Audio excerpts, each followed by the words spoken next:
সবাইকে আসসালামু আলাইকুম। আমার শ্বশুর আসছিল, শ্বশুর শাশুড়ি বাসায় আসছিল।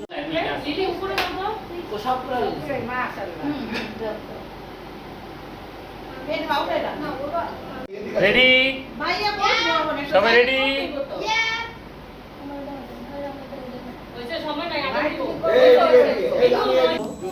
তো আমরা সবাই একসাথে ইফতারি করছি।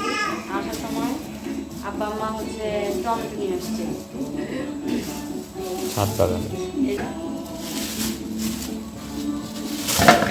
এগুলো হচ্ছে ইয়ের টমেটো, যে আমাদের একটা প্লট আছে যেটাতে হচ্ছে এই ক্ষেত করে আর কি, ফসল ফলায়। এগুলো হচ্ছে ওইখানে টমেটো, একদম 100% মানে ফ্রেশ অর্গানিক, ইয়ে ছাড়া, কোনো কেমিক্যাল মুক্ত। আর এগুলো হচ্ছে ছাদ বাগানের টমেটো, কাঁচা পাকা টমেটো।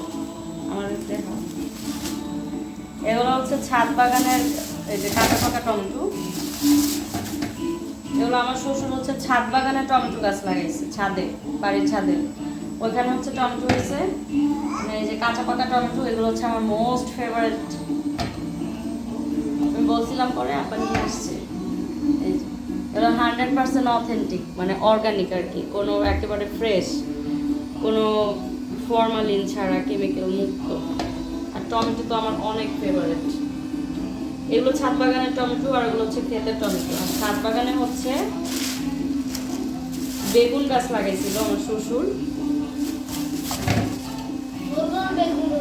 হ্যাঁ, এই যে বেগুন হয়েছে, ছাদ বাগানের বেগুন। এগুলো সাদা বেগুন। সাদা বেগুনগুলো আসলে আমরা কিনে খাই না, না মিথুন?